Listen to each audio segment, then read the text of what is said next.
Yeah, thank you. Real pleasure.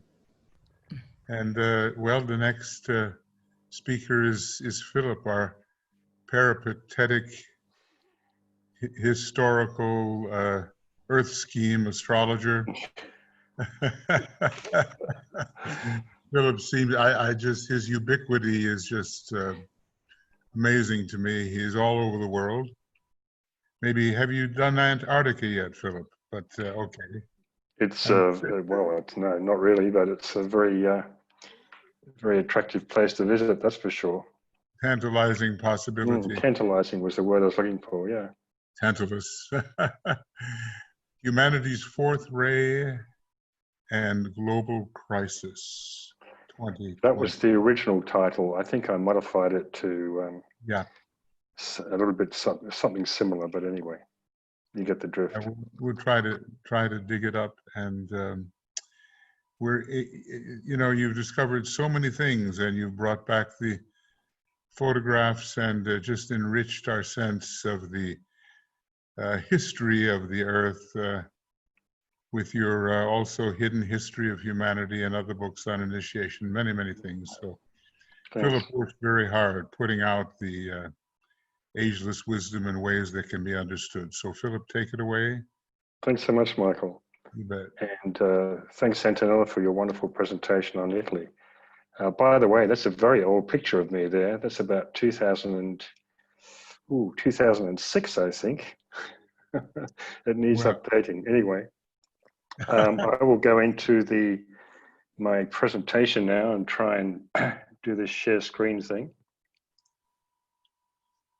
This will stop screen sharing. Yes, I guess I press on that and click on that and share. Can you see my screen now? Yeah. Very good. So, as most of you know, I do a monthly newsletter, and it's been going for quite a while now. And in the last few months, I've probably done more writing than I've ever done in my life, just in a small period of time, because of just trying to make sense of what's going on. And so a lot of this information, this presentation, you will find in an expanded form in the last 3 or 4 newsletters, I suppose. And so what I'm looking at here is the Astro Rayology of the global crisis. And the headings below indicate what I'm going to go through. And if we get through it too quickly, then we can open up for questions and comments for 10 minutes at the end. We'll see how we go. I don't want to read it all out, but I do have basic notes for each section that we're going through. So we have the cusp of the ages, Pisces, Aquarius, Libra and the planetary horoscope, the period of 1965 to 2025, the ray cycles that we're currently going through, and the long-term planetary transits. So, first of all, the cusp of the ages is always good to remember the greater cycles within which all this is occurring at the moment. We're on the 500-year overlap that began around about the 18th century with the discovery of Uranus in 1781. That goes to about 2200. We're in the watery sign of Pisces, which is about astral sensitivity, compassion, and forgiveness. On the downside, it relates to fanaticism, zealotry, and of course the Ray 6 cycle of Pisces that coincides with the cycle of Pisces. We have the religious wars in the name of Christ that have been part of the Piscean age. We've had this strong Virgo polarity of the age of Pisces, the development of discrimination, science, hygiene, sanitation, cleanliness, and we are really witnessing a lot of that right now with the coronavirus measures that have been taken with hazmat suits, disinfecting streets, masks, Virgo to the max, you could say. And we've got transiting Neptune going through its own sign of Pisces until 2025, which emphasizes the qualities of Pisces, both negatively and positively, which we'll go into a bit more later. And now we also have Saturn and Jupiter transiting into Aquarius, emphasizing the emerging Aquarian age. We've got Saturn going backwards and forwards between Capricorn and Aquarius this year, and then finally going into Aquarius, pairing up with Jupiter at the same time on the 20th of the 12th, 2020. Much more to say about that later. So we're getting a taste at the moment of this great rending asunder between the two ages, between Pisces and Aquarius. These great tensions that have been brought on by various planetary transits, of course, through Capricorn. And now there is no going back to the way the world was. We're in the biggest crisis that has been said since World War II. And so with the Aquarian age approaching, we have the themes of the group, community, cooperation, new values emerging. And we've got the Aquarian shadow as well, which is about selfish group work or corporations, the misuse of the incoming seventh ray, all the dilemmas associated with the seventh ray. So there we have the cusp of the ages, broadly speaking. Then we have the fact that Libra is prominent in the planetary horoscope, and the well-known quote, most of you know, Libra will eventually rule, and the end of this century will see the influence, that's the 20th century, we'll see the influence of Libra steadily coming into pronounced control and into a position of power in the planetary horoscope. There is therefore no need for real anxiety. I always get a bit of a laugh out of that last line in the last 10 years, particularly. So I hope that is true. And so we have Libra and its symbol as a bridge between the ages. It's a great symbol. And its main themes of the law, sex, and money. Uranus is the esoteric ruler of Libra, transiting in Taurus at the moment, affecting both these Venus-ruled signs. And Uranus rules the sacral center, so themes of sex and money, survival, are particularly strong. And of course, the legislation and laws theme of Libra as well, finding the balance between the ages.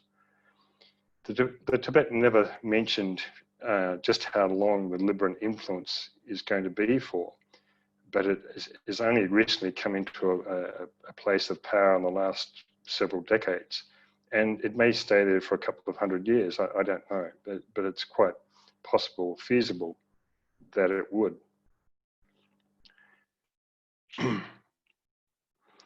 Next up, we have this other remarkable quote from Light of the Soul introduction, where it says, in the time of the Buddha and through the stimulation he produced, there was a great gathering in of arhats. These were men who had achieved liberation through self-initiated effort. This period in our Aryan race marked a climax for the East, I should say. Since then, the tide of spiritual life has steadily flowed westward, and we may now look for a corresponding climax in the West, which will reach its zenith between the years 1965 and 2025. Towards this end, the adepts of the East and of the West are unitedly working, for they follow always the law. So, hence the opportunity today for many aspirants and disciples to move to the next stage of their evolutionary unfoldment, initiation, both individually and collectively, of course, as a group.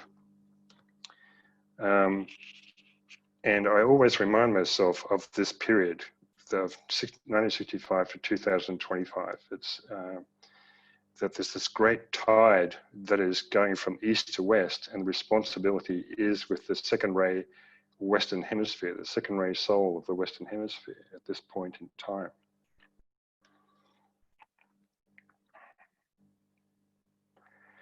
The significance of 2025. Firstly, it is the once-in-a-century conclave of the hierarchy and Shambhala, just a few years away.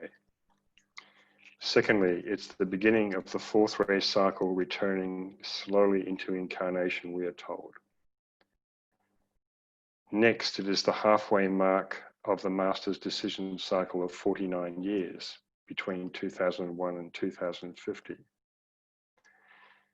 And then we have to consider Pluto moves into Aquarius in 2023, 2024, just before 2025. Neptune moves into Aries, 2025 to 6.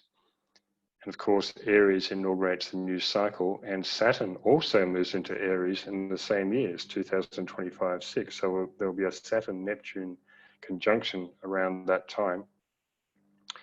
Uranus moves into Gemini, 2025-6, and Jupiter moves into the sign of its exaltation, Cancer, in 2025-6. So there's some remarkable coincidences of ingresses of planets going into signs at that time. I find it particularly apt that Neptune, which is another name of the Christ, moves into Aries, the Lamb, and of course Aries initiating the new cycle. So most appropriate time for the once in a century conclave of the Masters.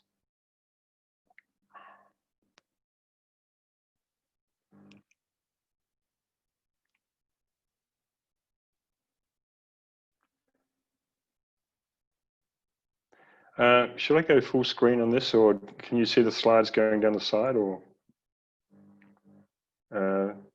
anyone, someone? Yes, we could see the slides on the left. Shall I just go full screen? Full screen would be nice, Philip. Yeah, okay. Whoops, I've lost it. Oh, okay. It's back again. Okay, so Ray cycles. In fact, the guy on the bike over here, his name is Ray.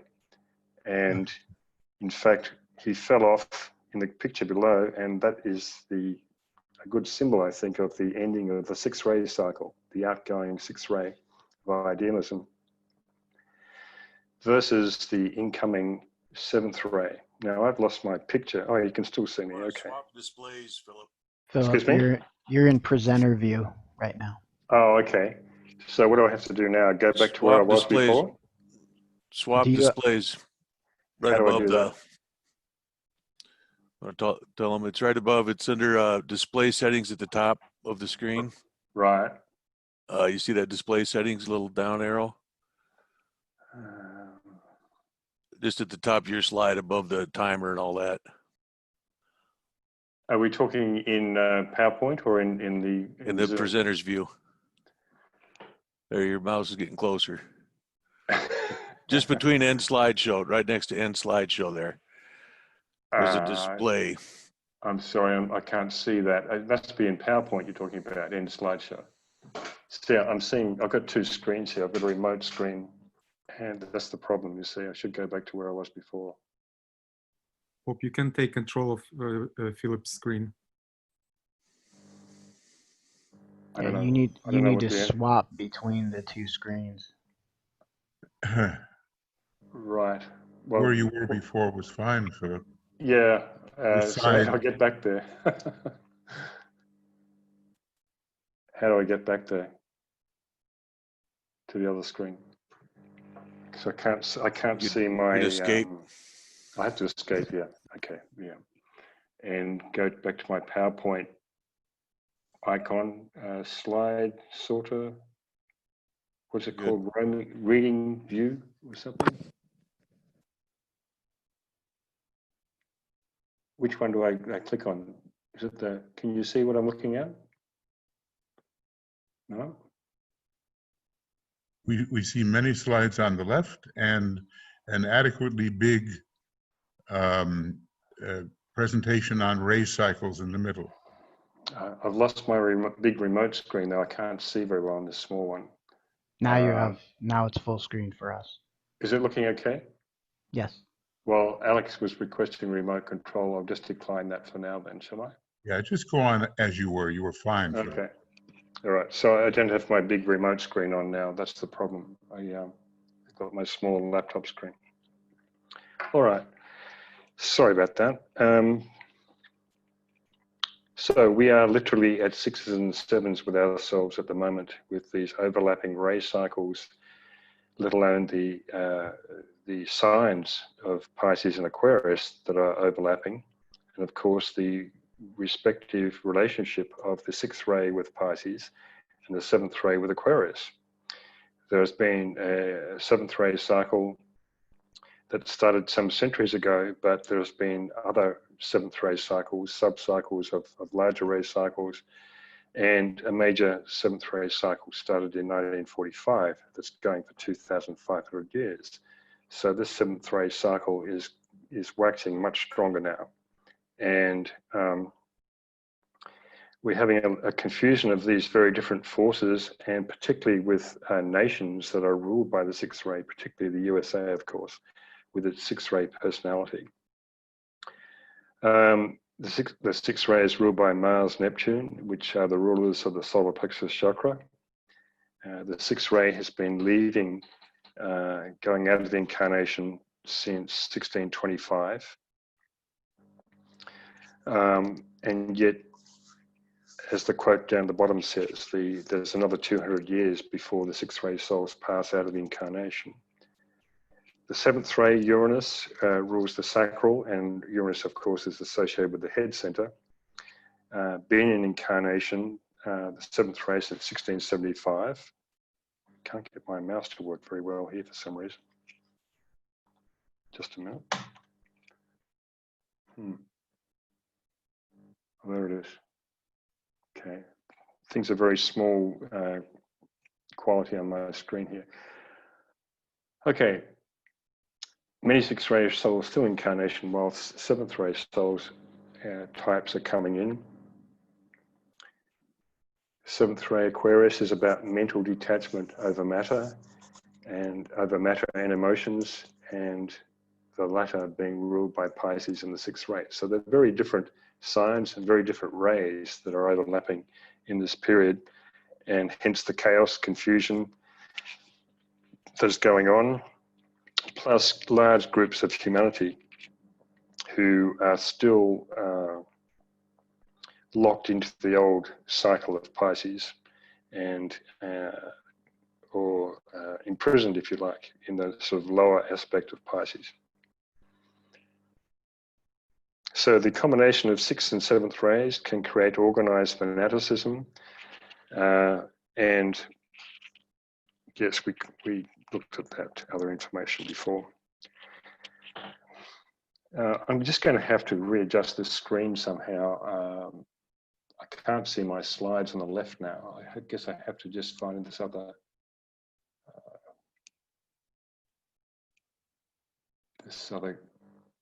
I'm loath to click on any of these icons here because I'm not sure what they're going to do.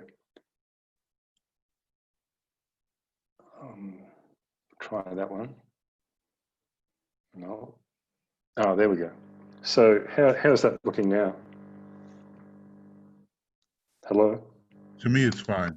Okay, it's just the slides on the side I couldn't see before. Let's not waste any time of Philip. Let's just stay with this. Yeah, sorry about that.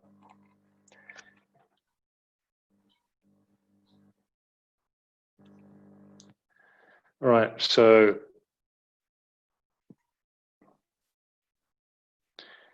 and there's a 3rd ray multi-cycle going on. It is speculated that there are 1 or 2 other ray 3 cycles within this greater ray 3 cycle that started in 1425. Hence the intensity of manufacturing and materialization that has occurred in the last few centuries through the industrial and technological ages. And the Tibet tells us that this ray will remain in objective incarnation for a very long time. It started to go out of incarnation in 1875, or completed its outgoing, if you like. When this event occurs in connection with any type of energy, the effect produced is always of a crystallizing nature and is apt to produce set forms which warrant prompt destruction. So dogmatic, sectarian, and theological attitudes as well. So the main ray that we're all anticipating coming into incarnation to come slowly into manifestation after 2025 AD. The Tibetan says this ray, as you know, begins to come into incarnation early in the next century and in collaboration with the developing Saturnian influence, which of course is the ruler of the first decadent of Aquarius, will lead many onto the path of discipleship. Discipleship as in discipline, as in Saturnian mental discipline.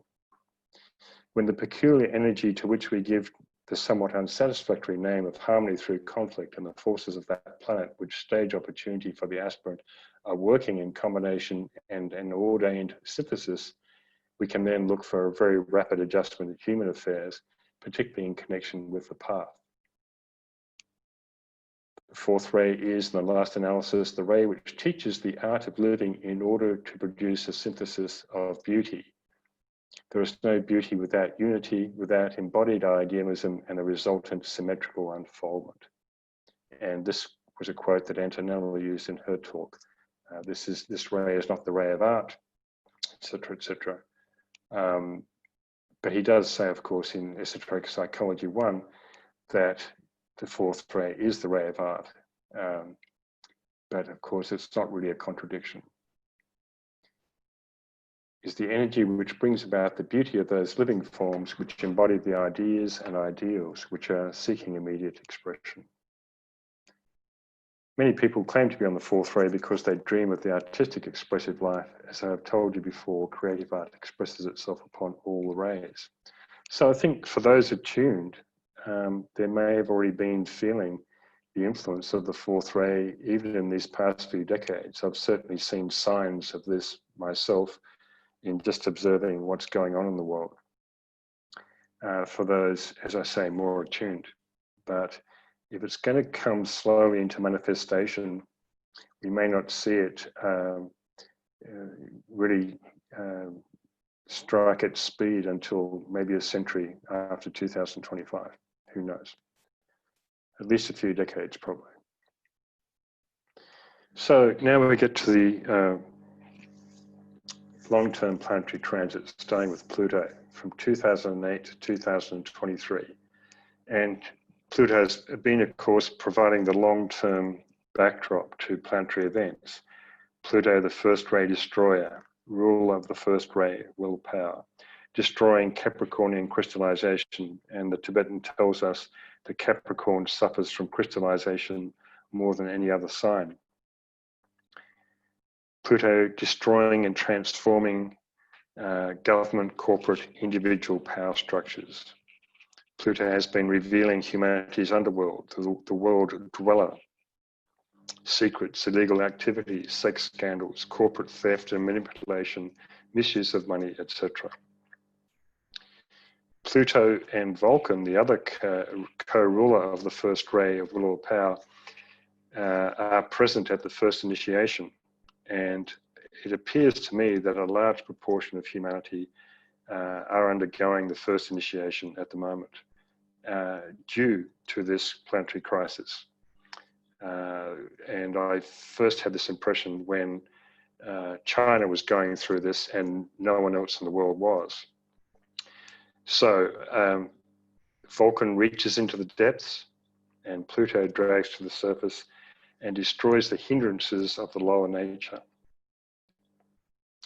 Pluto's transit is magnified by several conjunctions with Saturn and Jupiter, which I'll go into later. And Pluto opens up the gates of hell. Pluto rules over the hell realms that humanity has created for itself on the astral plane for humanity to face its dweller. And essentially what we're seeing today in the world is a lot of glamour being stirred up and brought to the surface.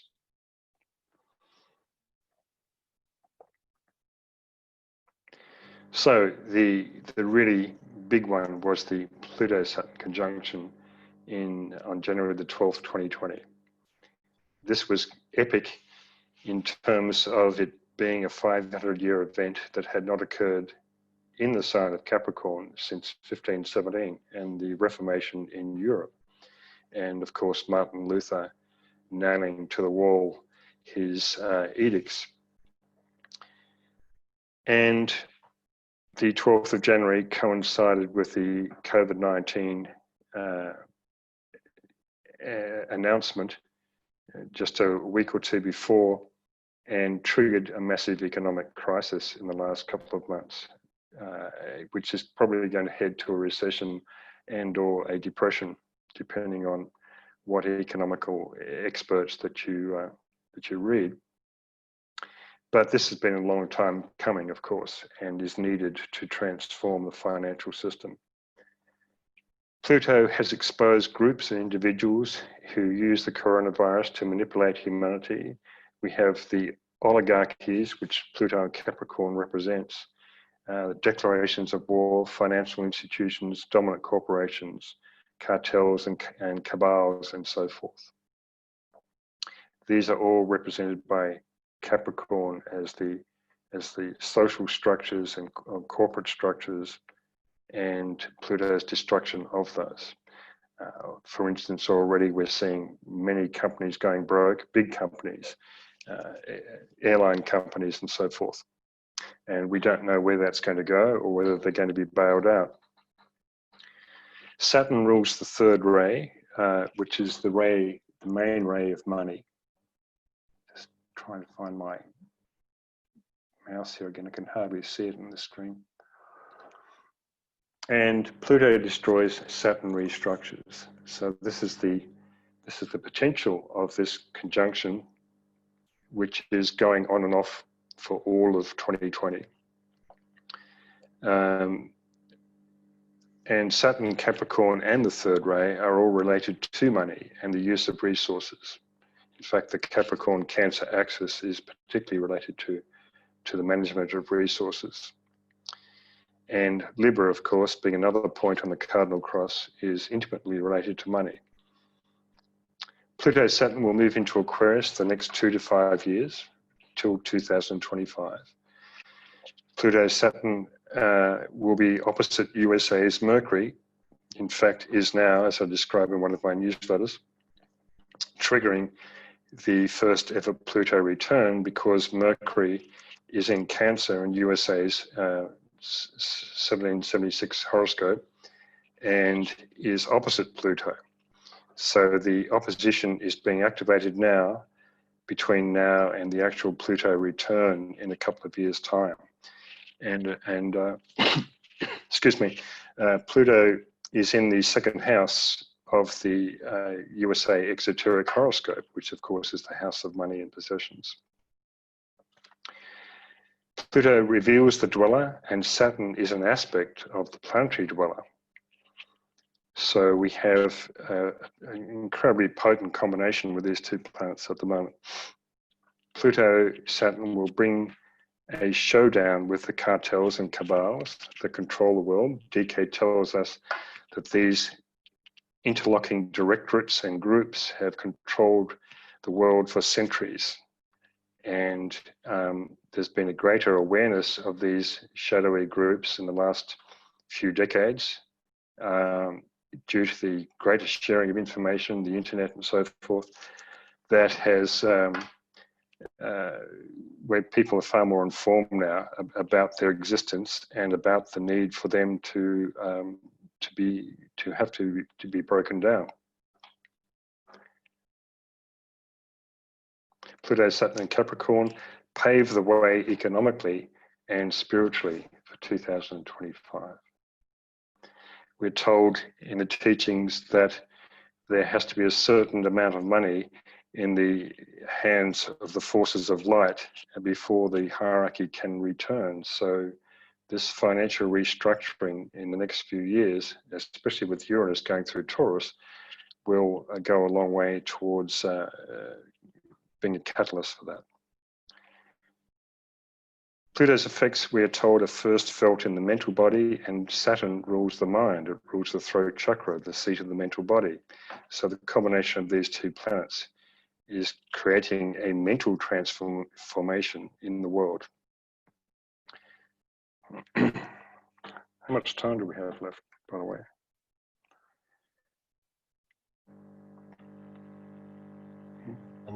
Say 15, 17 minutes. Okay, thanks. So during 2020, there'll be 3 conjunctions of Pluto and Jupiter that will be supercharging the aforesaid Pluto-Saturn conjunction, crisscrossing or activating those points, the same degrees that the Pluto-Saturn conjunction occurred in early January. So that we April the 4th, June the 30th, and November the 12th, essentially for most of 2020. Pluto-Jupiter will activate the January 12th seed, Pluto-Saturn seed point several times. Pluto-Jupiter represent healing and rebuilding possibilities. We have the first and second ray planets here. Jupiter rules the second ray of love, wisdom, the most common ray for souls, and particularly relevant, I think, is the soul ray of both the United Kingdom and USA, 2 very prominent countries at the moment in this crisis.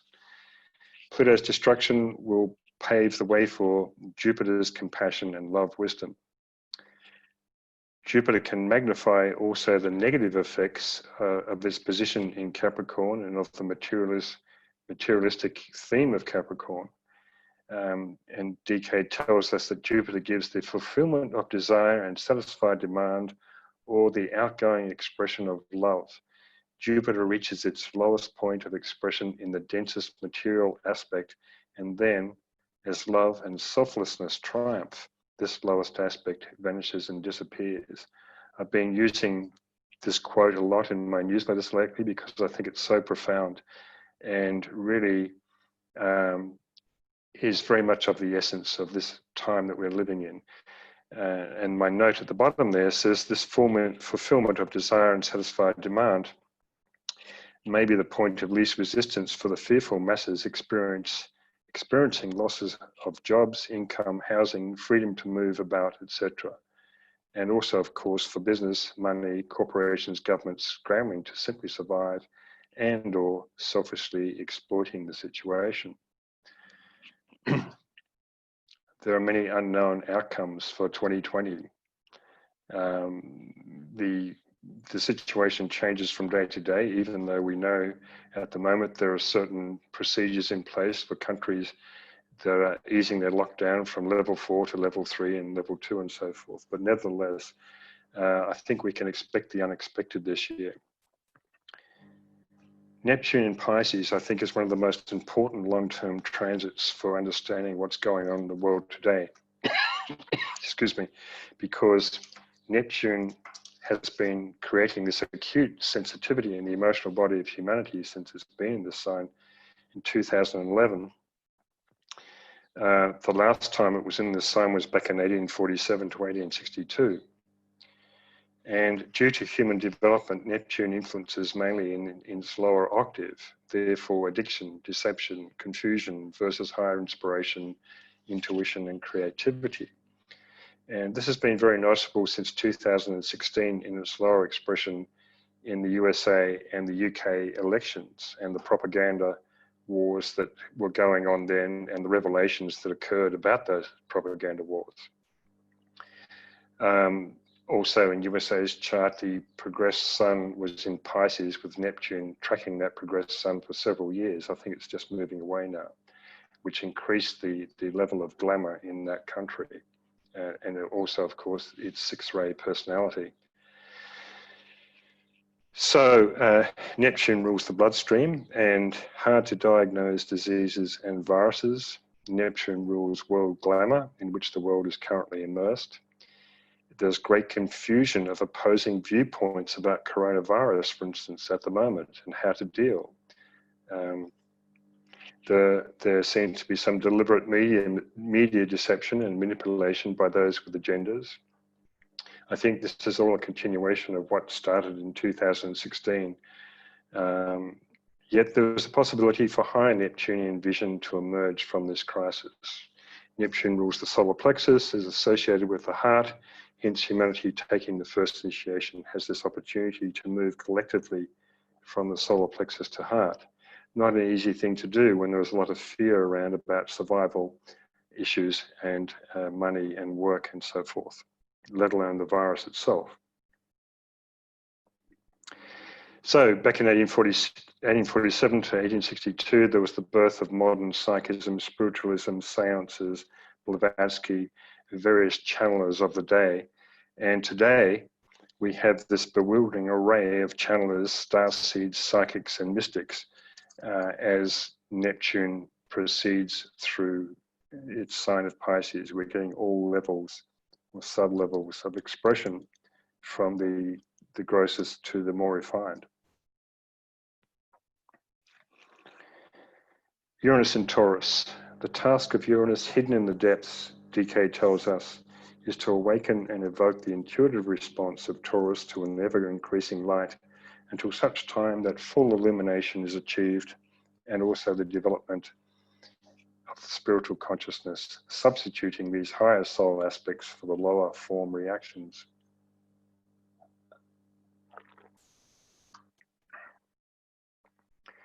Uranus and Taurus are both connected to money, revolution of the financial system, perhaps. Uranus and Taurus was there in 1934 to 1941 and saw the rise of fascism and dictators. Hitler himself, of course, had a Taurus sun that Uranus would have gone over at that time. The Great Depression occurred in the 1930s after the Wall Street crash of 1929. Since the economic impact of COVID-19, the world may go into a major recession or depression. There were totalitarian and fascistic forces of the 1930s are still with humanity and who are seeking to enslave it. Excuse me. This is the last desperate push, I see it, by the forces of materialism pre the 2025 externalization.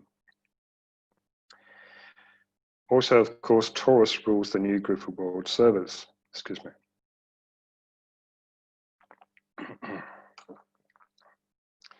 Uranus rules occultism. The occult portion of the new group of world servers has a great opportunity at the moment to bring about an ever-increasing light until such time that full illumination is achieved. And almost last but not least is Uranus and Taurus square Saturn and Aquarius. This is a profound transit that will last till the end of 2022, on and off. Uranus is the seventh ray that works through this planet, is in the embodiment of the principle of concretion and the materializing. The whole mystery of money lies hid here, the creation and production of money. Saturn rules the status quo. Uranus is the revolutionary that reforms the old system. Excuse me a minute, my throat is very sore.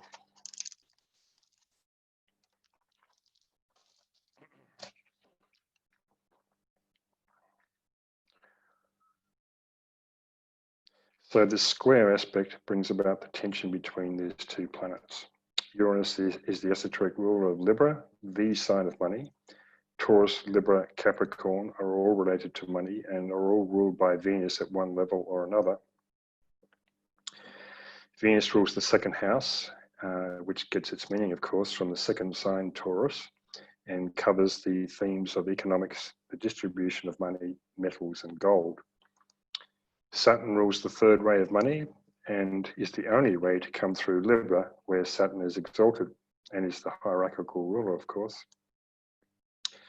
Saturn rules the first decade of Aquarius, bringing opportunity, discipleship, and testing.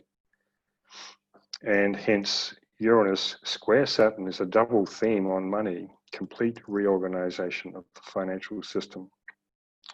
This is possible now more than any other time in history, Libra being prominent in the planetary horoscope, complementing very much Uranus's passage through Taurus.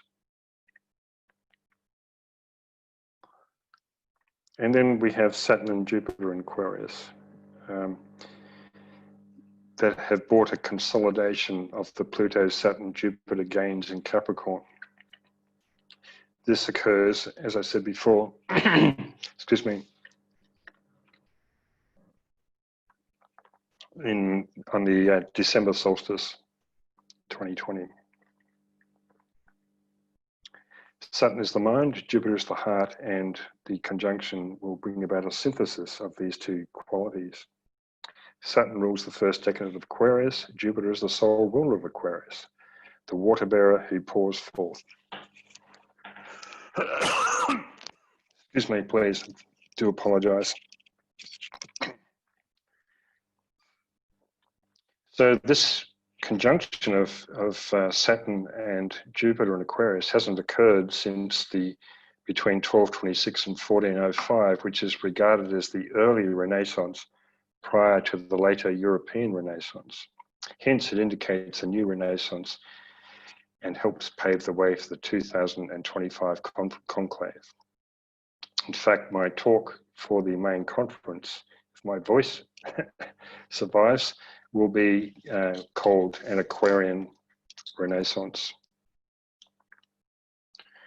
Saturn Jupiter will usher in the Aquarian age that astronomically begins in 1 century, less than 1 century.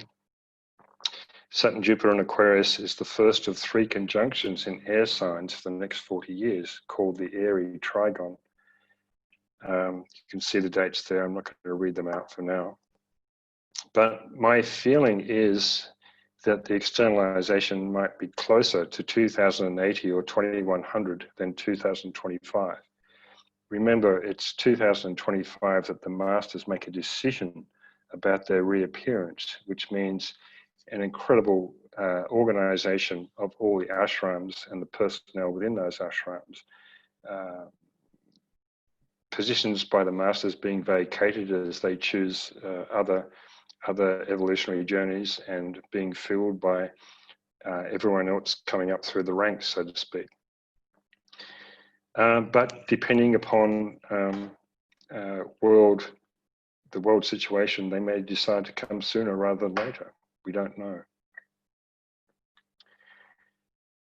And in 2100, there will be the closest alignment of the pole star Polaris with Earth's north celestial pole. And of course, Polaris is very important in esoteric astrology, being regarded as the star of direction. And so it's that 2080 to 2100 date is a very attractive one, and only, of course, about 17 years before the astronomical precession of the Sun into Aquarius. Lastly, Saturn and Jupiter were prominent in Pisces at the birth of Jesus in 7 BC. And of course, this new conjunction in Aquarius heralds the Christ return. And that's all I have to say for now. I hope that went across okay, was understandable or legible. Both. And thank you so much, Philip. Now, do you want to a couple of minutes here, and yeah, sure. If anybody has a vocal question to ask, we can let that, or to state just really 2 or 3 minutes is all we have.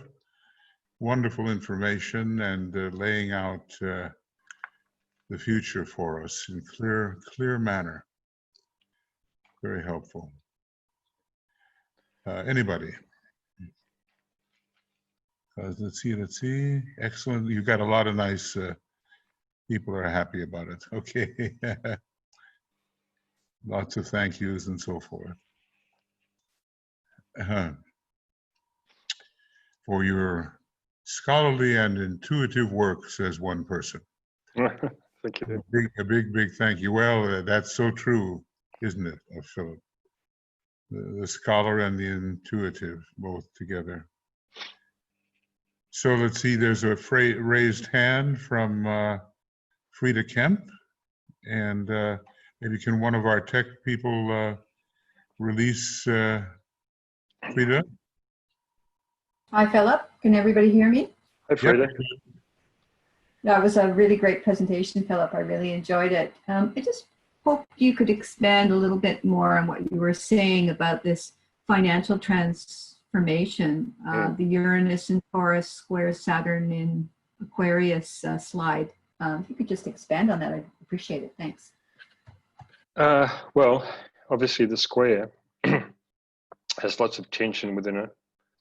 Saturn, from one point of view, even though it's in Aquarius, represents the status quo. And Uranus is trying to overturn the status quo.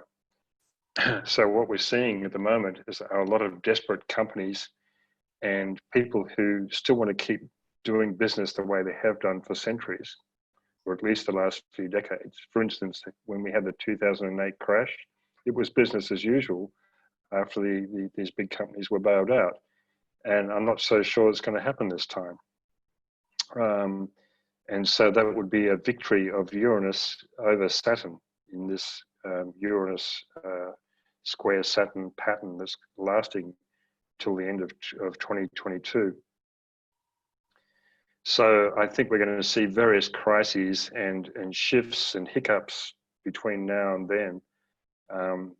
You know, people have been saying for ages how the financial system must change. Of course, it's not going to be all about money. I probably put a little bit of emphasis on the money situation because I'm sure that if it doesn't happen this time, it never will. There are just too many forces in play that are pushing us towards completely transforming the world financial system, which must eventually go into a universal currency, but of course with right motives and not selfishly created as people are trying to do now. That's a few initial impressions there, Frida. Thank you, Philip. Excellent. Let's see, maybe we really don't have any more time actually. But this is the major issue of two. And such a choice, isn't it, Philip? You know, people are being forced to choose between their livelihood and their health. Yeah. What a issue of values, you know. And we've already seen some very selfish choices. Yeah.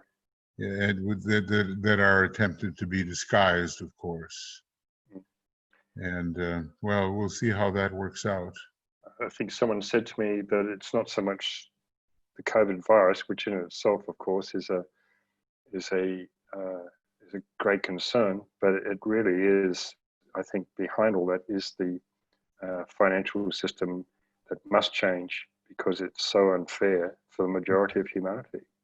Yeah, it really and is. The distribution of wealth has to be changed in the way that the 1% to the 99% changes that ratio. And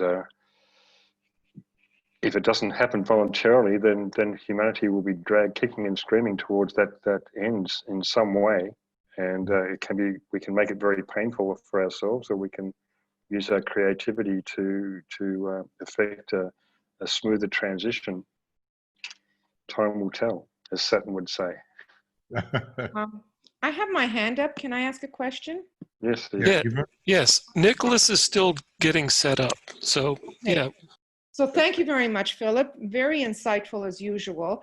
My question basically is, there are a lot of astrologers that I kind of look online, and they seem to think that the launching of the Aquarian age is happening now because Aquarius has moved into, or rather, Jupiter has moved into Aquarius. Yeah. So what are your thoughts on all that? Well, Jupiter goes into Aquarius every 12 years, so it's more significant in terms of the 20-year conjunction with Saturn, I think, particularly because we're in 1990 in the last conjunction.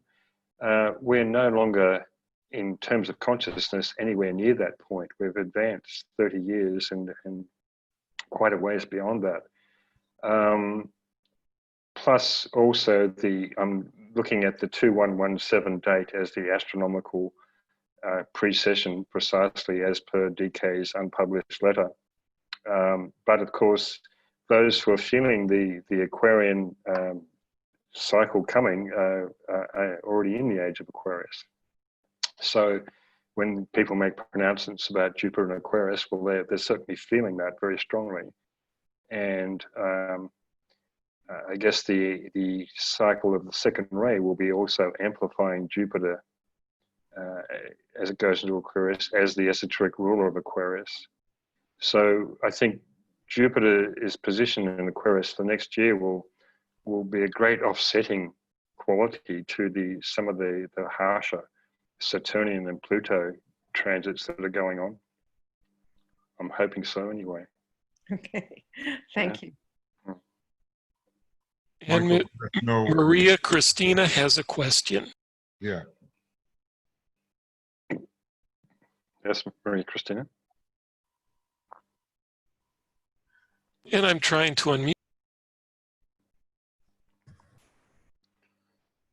There she is. Hello, Maria Christina.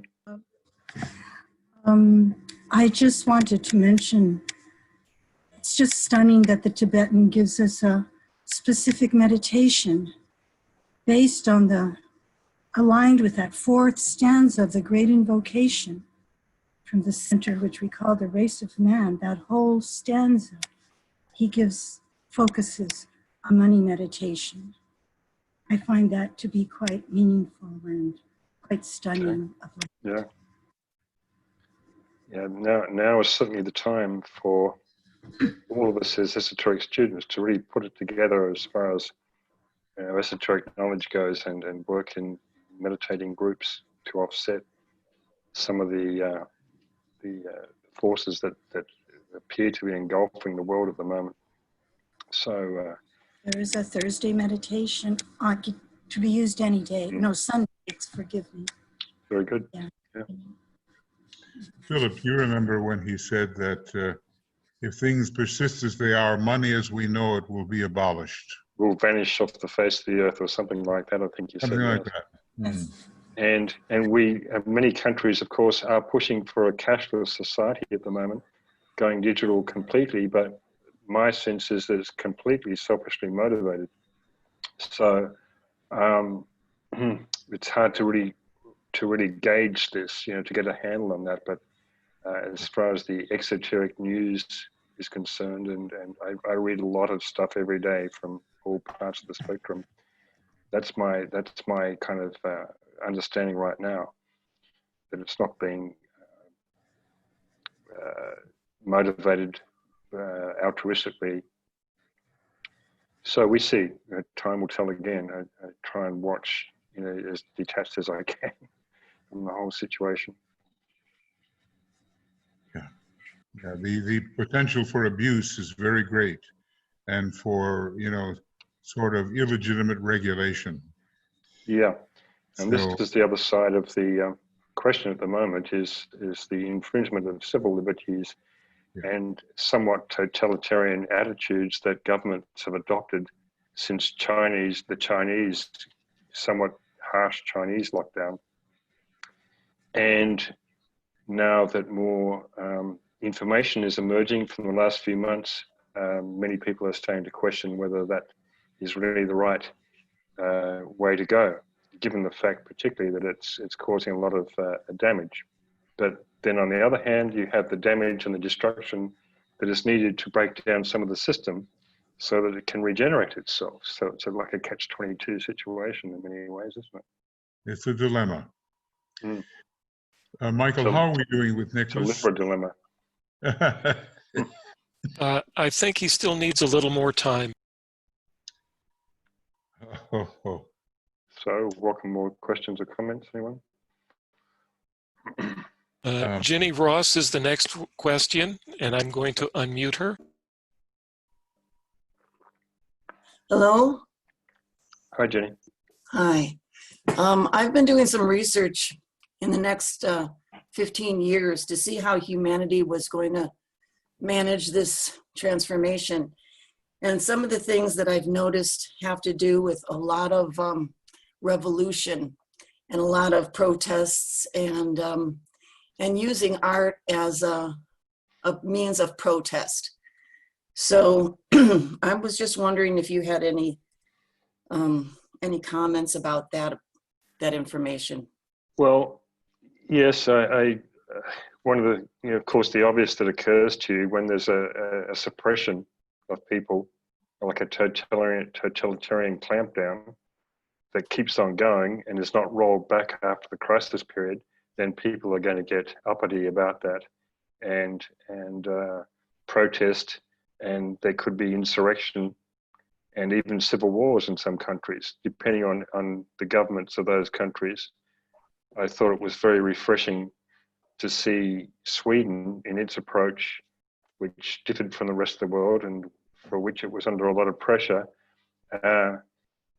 basically not order their population, but ask them as a democracy to, and for which the population responded positively in generally.